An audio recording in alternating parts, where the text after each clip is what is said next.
Every magic trick consists of 3 parts, or acts. What's the matter? You've never seen this trick?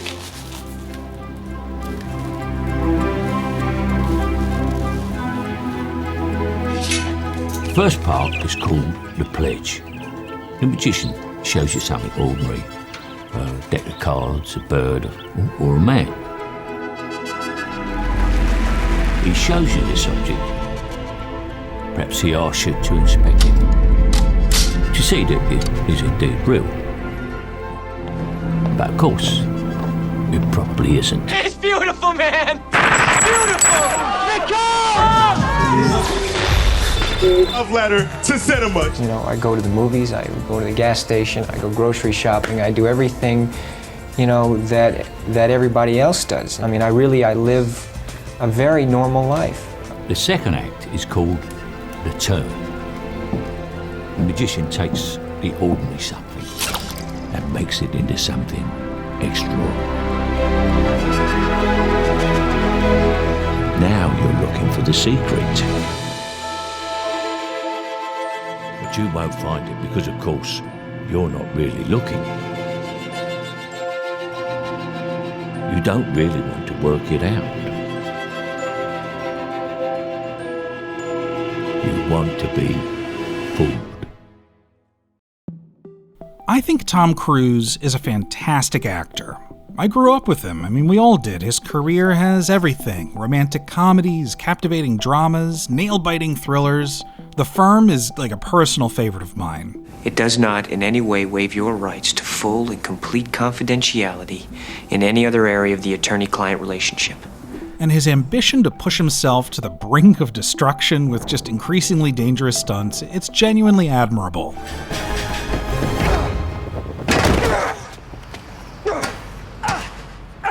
His performances are truthful. And by that, I mean, I don't ever, catch him acting. This is a guy who is truly born to do what he does, and I'm a diehard fan. But there's one role he's played that has never sat right with me. You know when you think someone's a bad actor, but you can't really put your finger on why you feel that way? That's how I feel about his performance as Tom Cruise. There's just something that rings false. It was no surprise to me that Christian Bale based his portrayal of Patrick Bateman in American Psycho on a specific interview between Tom Cruise and David Letterman, going so far as to describe Cruise as having, quote, very intense friendliness with nothing behind the eyes. He slept the whole way. I think the last time we ever saw him being genuine in a public way was during that whole period of time when he was jumping up and down on Oprah's couch and lecturing Matt Lauer about psychiatry. You're not getting to the reason why. There is no such thing as a chemical imbalance. And getting heated with Australian journalist Peter Overton. I'm just telling you right now, okay? Just put your manners back in. Do you think I was out of line? Yes, absolutely. Well, I apologize for that Good. sincerely. Good. He was off-putting, unlikable, obnoxious. But at least it felt real? Unfortunately for Tom, his behavior and comments polarized fans, turning him into a punchline. Help me, Tom Cruise! But how did he get down to his underwear that fast? Tom Cruise used a witchcraft on me to get the fire off me! Paramount Pictures actually came shockingly close to writing out Ethan Hunt from the Mission Impossible franchise. But after his outlandish performance as Les Grossman in Tropic Thunder, the public seemed to soften, and he soon bounced back with Mission Impossible Ghost Protocol. Ever since, it's like his antics have been largely forgotten or written off by fans. Wow. You okay? It's okay. No, this car, the way they set them up, sometimes it's just... Let's go. He never says anything controversial, he's consistently charming, self-effacing, and has a reputation for being a respectful, consummate professional. But it all still seems like a little bit of an act to me, this smiley, normal, human man guy thing. I love movies. Nothing like popcorn. Movies. Look at this stunt. I love movies. You ever seen Casablanca? Oh, that's a great one. God, I love movies. I love my popcorn. Movies, popcorn. And his laugh. Give me a break, Tom! Rock star journalist Neil Strauss interviewed Tom at some point before the release of Collateral, and in an article for The Guardian, he said, quote, "And now, here it comes, the famous Tom Cruise laugh. It comes on just fine, a regular laugh by any standards. You will be laughing too. But then, the humor subsides. You will stop laughing. At this point, however, Cruise's laugh will just be reaching a crescendo, and he will be making eye contact with you. And you will try to laugh again, to join him because you know you're supposed to. But it doesn't come out right, because it's not natural. He will squeeze out a couple words, sometimes between chuckles, and then, as suddenly as he started, he will stop, and you will be relieved."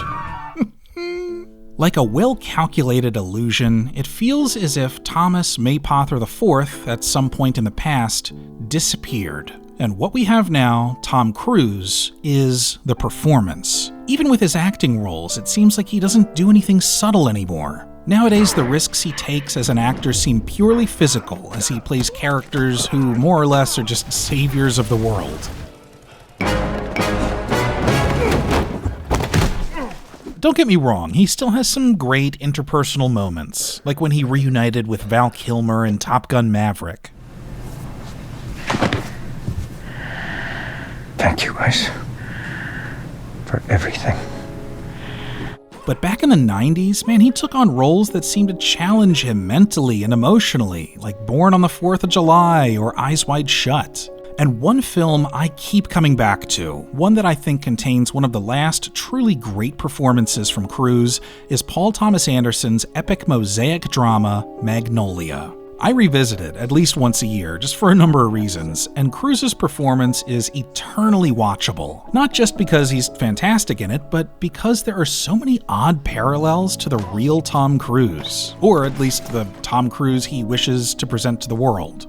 Thomas said that with this particular character, he was, quote, skating on the edge. I'm not gonna cry. I'm not gonna cry for you. So I want to talk about it. I mean, maybe I'm interested in it because Cruise has this air of mystery that surrounds him, and I'm struggling to put this person together in my head. I don't know. I don't even know why I care, but I don't know. This character seems like a rare glimpse into some honesty. It's like a nostalgic reminder of what this man is capable of as an artist and the lengths at which he was willing to go to bare his soul. Or, I don't know, maybe I'm overthinking it and this was just another acting job and he just moved on. When I set out to make this video, I poured through various interviews, news articles, and behind-the-scenes footage to get to the bottom of this performance, how it came about, his preparation, his contribution, and the aftermath. I'm just interested in this stuff anyway, but ultimately, through the lens of this performance, I was hoping to also answer one question. Is Tom Cruise real? Now, before we dive into this, we're going to be quoting the Cruise Man quite a bit. I tend to do impersonations when we quote some actors with mixed results. No! So I just decided to do the smart thing and not try to do an impersonation. Get me a new draft, I'll be in my trailer.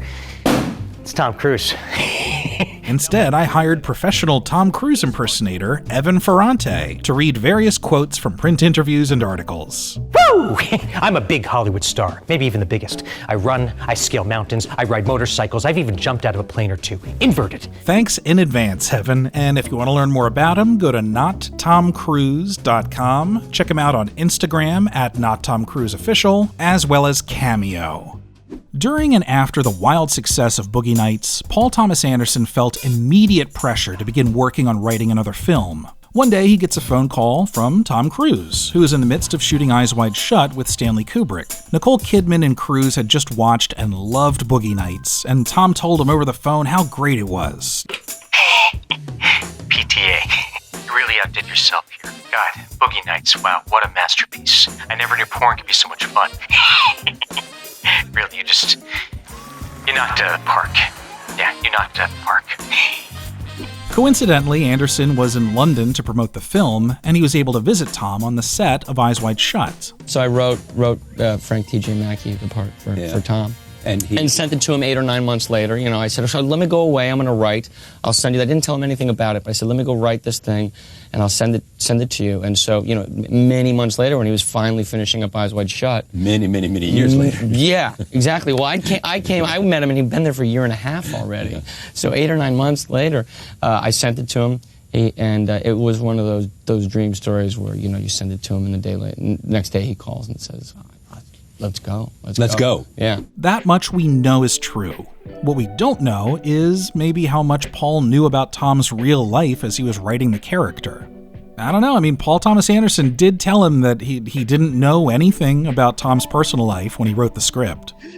Oddly enough, there would be plenty of elements from Tom's life that would eerily line up with what was on screen. When I read it, I asked Paul, I said, come on, man, did you know this about my father and I? And he said, no, I didn't know. He just wrote that scene and that character.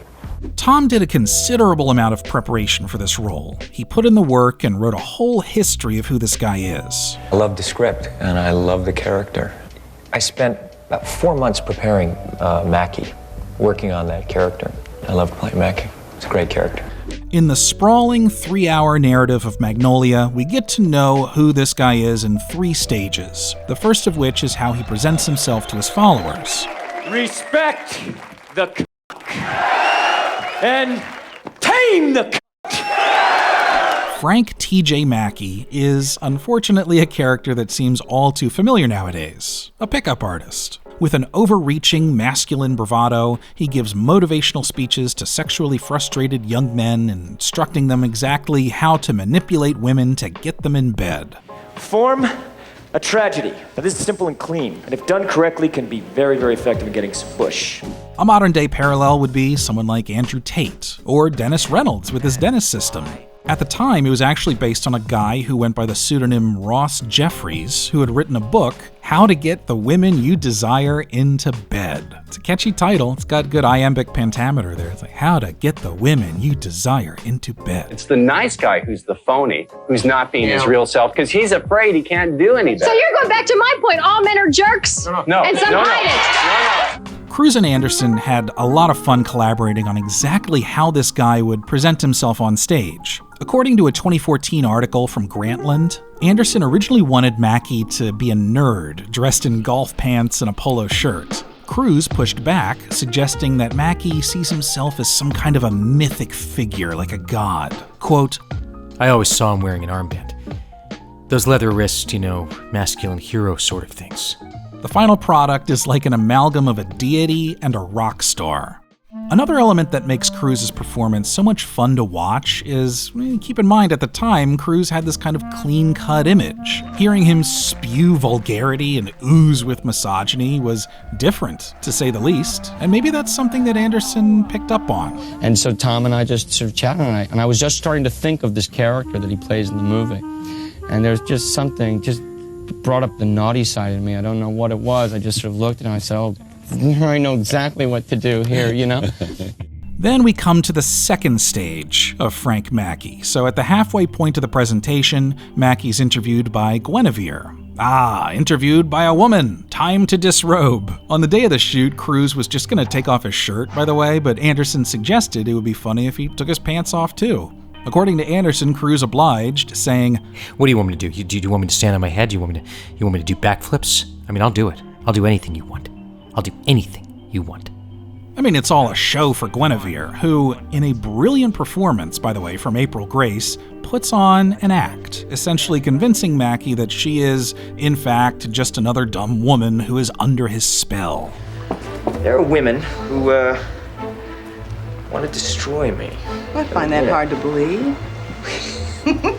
This is where, to me at least, the parallels to Tom's public persona begin to emerge. The first part of the interview is full of softball questions, with a few more personal ones, and he begins to show obvious discomfort. What name? My name? It's not your given name, right? It's my mother's name, actually. It's good. Good. Done your research. Now let's take a look at Tom's episode of Inside the Actor's Studio with James Lipton. There's a similar back and forth here. Lipton is, of course, respectful, and he's not like digging for skeletons in this interview, but he makes it comically clear from the beginning exactly how much research he's conducted into Tom's life, even giving him a family tree of the Mapother family. And when you leave here, there's your family tree. Thank you. Let me see that. Would you like to see the Mapother crest? Yeah. Yeah, actually. Let's see. And after mentioning that Tom's family moved around a lot when he was a kid, Lipton asks, Do you know how many schools you went to? Have you ever added it up? There's a lot. A lot. Do you know? 15. 15 by the time you were 14. It's as if Tom is like slightly uncomfortable here, that Lipton is asking questions that he already knows the answers to, but who knows, maybe I'm reading too much into it. Back to Magnolia. Another thing Mackey manages to do with the more personal questions regarding his upbringing is kind of turn them around and use them as an opportunity to reinforce this idea that he's a self-made man, rags to riches, who has learned from his hardships, and he's just effortlessly moved on. It's about finding out what you can be in this world, defining it, controlling it, and saying, I will take what is mine. The way Cruise chooses to perform this, it comes across as not a guy who can put a positive spin on anything, but a guy who wants to be perceived as somebody who can put a positive spin on anything. Listen, you have to move forward. The past has its place. It was a long time ago. Tom actually seems to do this when Lipton gently broaches the subject of his parents' divorce, focusing instead on how the experience strengthened the fractured family he was now a part of. But that time period, although it was very tough, it was an extraordinary time also, because we really became even a stronger family unit. I was lucky I had 3 incredible sisters and a beautiful mother, and there was a lot of love and a lot of caring, and we really had to help each other because my mother worked 3 jobs and to raise us. I greatly respected my mother. The farthest Tom goes with this line of questioning is saying that there were challenges, things that he had to confront that were getting in the way of his acting. Another of the threads in the tapestry that we've been weaving here on this stage for 10 years is the shaping effect of hard times in childhood. Do you remember those times as being difficult? There's pressures, yeah, but there were challenges. He's giving broad strokes here, which makes sense, right? This is not supposed to be an expose or a therapy session, but he is glossing over some harsh realities. In real life, Tom had a physically abusive father whom he had to contend with. He's given a few interviews here and there about this period of his life, but what's interesting is how the tone changes. In the early 1990s, Cruise spoke in measured, almost forgiving terms about his dad. Quote, As a kid, I had a lot of hidden anger about that. I'd get hit. I didn't understand it. There was also a complexity to it, because it wasn't always like that. He could actually be quite loving. Skip ahead to 2006, in an interview for Parade magazine, Tom denounced his father as a, quote, a merchant of chaos, a bully and a coward.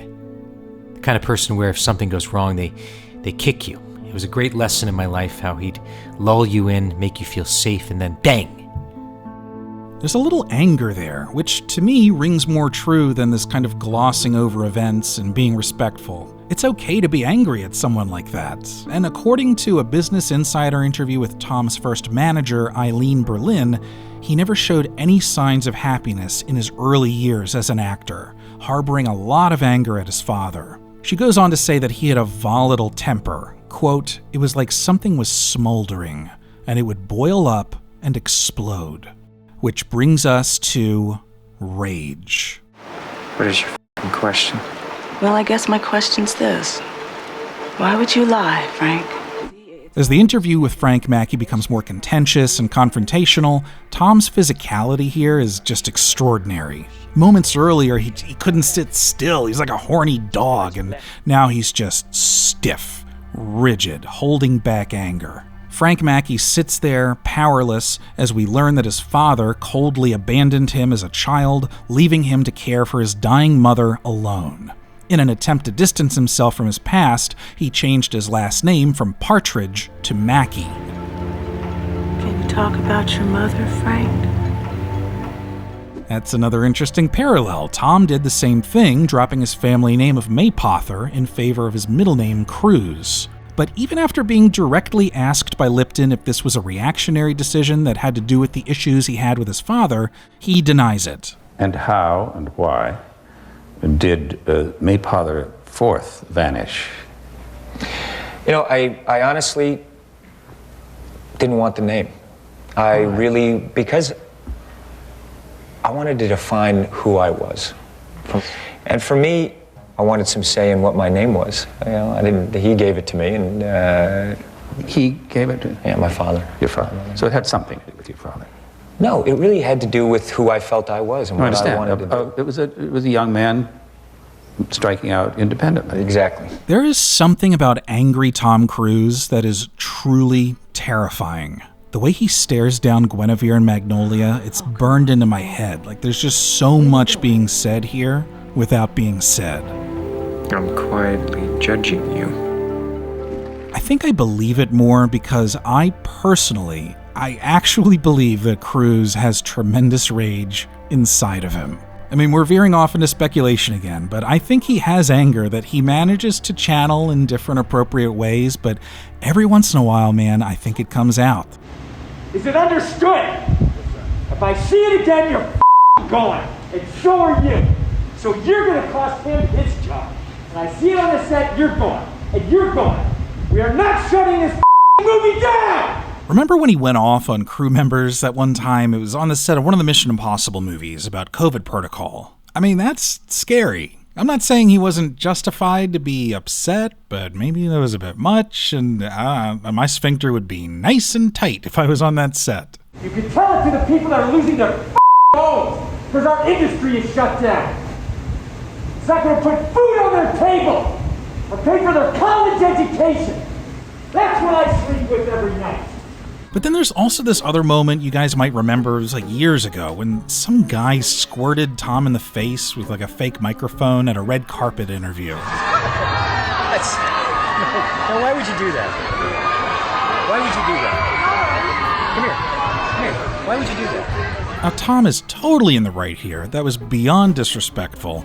And his reaction is somehow more terrifying than him screaming at a film crew. Like, I'm scared for whoever this guy is. Did something bad happen to him? Something bad happened to this guy. Hey, no, don't run away. You're a jerk. I don't want to dig too far down this rabbit hole because then we're getting into secondhand, unconfirmed accounts of Tom allegedly berating people in Scientology or on set. You can look that up in your own time and have Sea Org members dig through your garbage. I'm good. But there is one interview that I think about a lot. As previously mentioned, Neil Strauss interviewed Tom in the early 2000s. As detailed in his book, Everyone Loves You When You're Dead, Neil sat in Tom's trailer and asked him if he was obsessive-compulsive. No, I'm very responsible. Now I'm one of those people that if I say I'm going to do it, I don't need a contract. I will do everything I can to get it done. So maybe you're obsessive but not compulsive. No, I just show up on time. If I'm not there, people are concerned because something went wrong. Something major went wrong.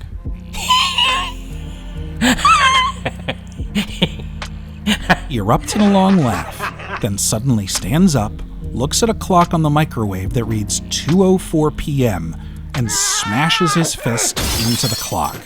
Look, I have a production meeting at 3 p.m. I have to go right now. I don't know what it is, man, but just picturing him laughing that laugh, then suddenly stopping and standing up, it's like a scene straight out of a horror movie. Like, what is this guy going to do to me? What is going on? But in Frank's arc in Magnolia, the payoff has yet to come. After storming out of the interview, Frank learns from a hospice nurse, played beautifully by Philip Seymour Hoffman, that his father is on his deathbed asking for him. He struggles with what to do. Ultimately, he shows up, and after informing the nurse that he doesn't want those dogs to get near him, I will drop kick the f***ing dogs if they come near me.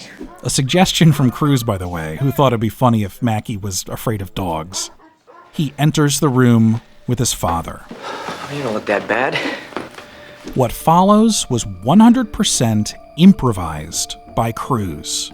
In the original script, Mackey is almost immediately breaking down and wanting to care for his father. In this version, it's way more complex. There's rage, there's pain, sadness, frustration, and full-on hatred.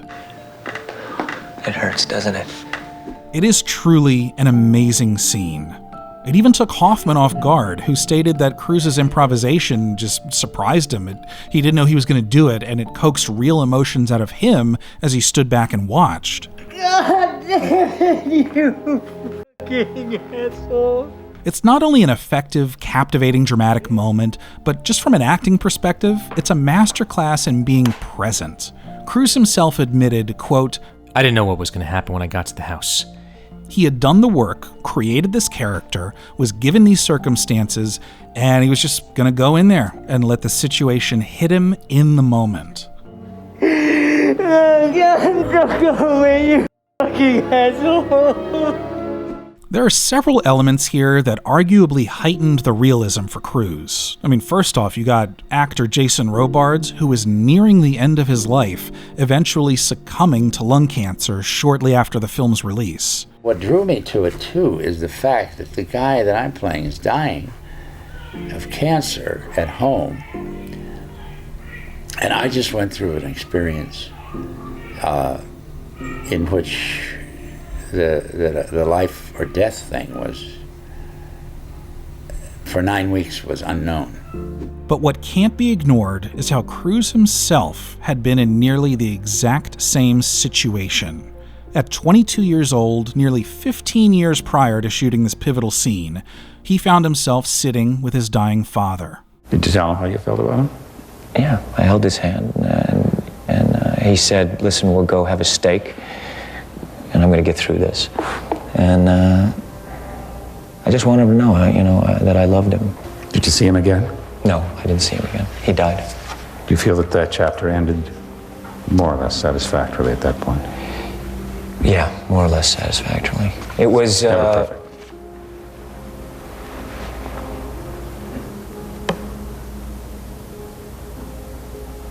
To see people suffer, and to see someone who had, we really create our own suffering in our own life and our own isolation. And it was crystal clear and very apparent to me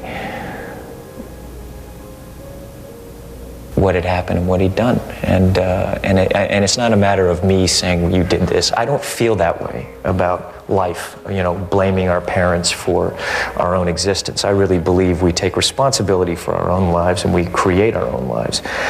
And I was just looking at him as a man, and with great compassion and a point of understanding. He also shared something that suggested his father had a lot of regret. Quote, my father never saw any of my movies before he died, but he had pictures of me on the wall in his hospital room.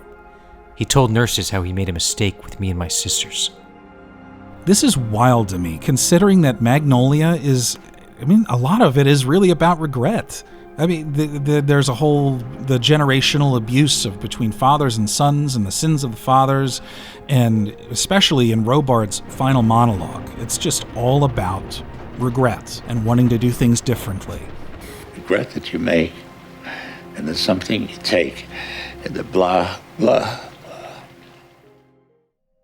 The original motivation for making this video came when my writing partner Kenny and I, we were making a No Small Parts episode about Cruise for IMDb, essentially a condensed bio of his career. When we made these videos, we would usually open with some background on the actor, but when we dug into Cruise, we were confused by, just these small inconsistencies. It's nothing huge, but we struggled to figure out what was true.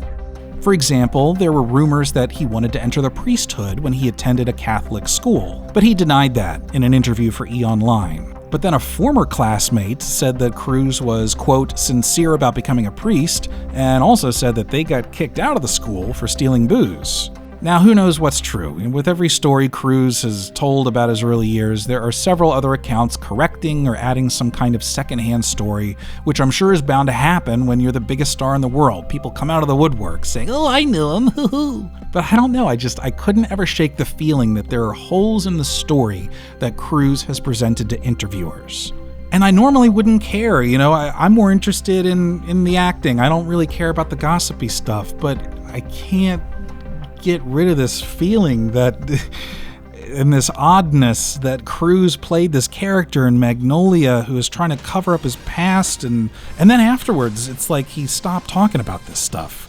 After the release of Magnolia, he kind of clammed up about any personal stuff about his father, and he just moved on, and then eventually he's jumping out of planes. His career took this whole shift, and I think especially after that whole period of time, right, the whole Mission Impossible 3 stuff going on, and he's talking about Scientology and the black turtleneck video.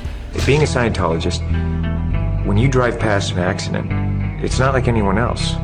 As you drive past, you know you have to do something about it because you know you're the only one that can really help. After that, it's like he hasn't said anything controversial. He's just Mr. Hollywood, president of movies, and it's just the human side of Tom seems to have evaporated. So in the grand scheme of things, in Tom Cruise's career, Tom Cruise is the character. This is the trick. This is the performance. Right here. This is why no one can detect his method. Total devotion to his art. Utter self-sacrifice. It's the only way to escape all this, Oddly enough, I find more truth in Evan Ferrante's impersonation of Tom Cruise than I find in Tom Cruise being Tom Cruise. I don't know why. Maybe it's because the best impersonations heighten those characteristics we all know, but we can't put our finger on. And Evan, I don't know, man. I think he manages to find some actual humanity in his impersonation of a person trying to be a person. I think I'm having a stroke. So I think what keeps me in this whole business of impersonating Cruise, what gets me out of bed in the morning is connecting with people, spreading joy. That's what gives me joy, making people laugh and smile, and Tom Cruise's charisma and energy is unmatched. And I during my gigs, I have this opportunity to channel him, and it's a beautiful thing when it comes together. And I'm the next best thing, Woo! So, in the end, I don't know. I'm still excited to see him in his upcoming Alejandro Iñárritu film. All we know about this project as of May 2025 is the description from IMDb.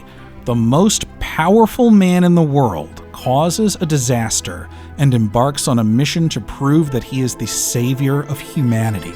This could be his next great performance, or maybe just is that a documentary? Either way, I can't help but be truly fascinated by this person. Actor, man, stunt devil, Scientologist, perfectionist, salesman, maniac, magician. He did seem to make Thomas Mapother IV disappear without a trace. Going back to The Prestige, in Michael Caine's monologue, he says, "Because making something disappear isn't enough. You have to bring it back. That's why every magic trick has a third act, the hardest part." To this day, Thomas Mapother IV is still gone. We have not yet arrived at the final stage of the magic trick, and we may never get there. It's as if years ago, Thomas Mapother IV heard a disembodied voice whisper in his ear, "Action." And to this day, he has never heard "cut."